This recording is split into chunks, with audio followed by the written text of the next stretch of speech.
gudoomiyaha jaaliyadda Maxamed Cumar Talyaani ayaa deeq raashin u qaybiyay boqolaal qoys oo danyar ah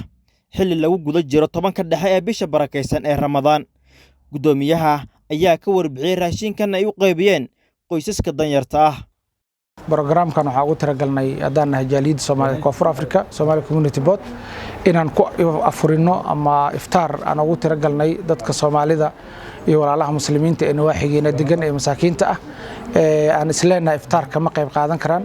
waa markii labaad ee aan sameeyno barnaamij noocan oo kale maanta waxaan bixinaynaa qoysaska ilaa 500 oo qoys raashin ayaan diyaarinay sida arkaysaanba oo kuyuga loogu jiro haddii aan leedmo dadkan waxay iskugu jiraan waa Soomaali, Ethiopian iyo Malawiyan iyo Ugandese iyo cid walba iyo dadka South Africa u dhashay oo de qayb kala duwan ah targetkeenu wuxuu yahay dadka muslimiinta inaan culayska iftaarka la qayb qaadano waxaana dhiman wajigi saddexaad haddii aan leedmo insha Allah taala waxaan rabnaa inaan u mahadcelino guud ahaan howlwadanada Somali Community Board iyo guud ahaan intijaaliyadda ka qayb qaadatay barnaamijkan quruxda badan ilaahayna waxaan uga baryaynaa inuu miisaanka xasanaadka ugu daro. qaar ka mid ah howlwadanada jaaliyadda ayaa iyaguna goobta ka hadlay.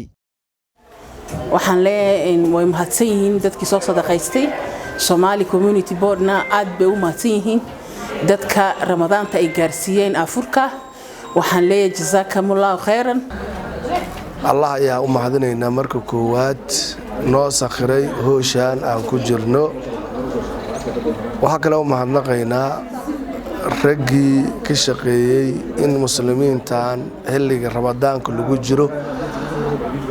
oo duruufo badan ay haystaan laga farxiyo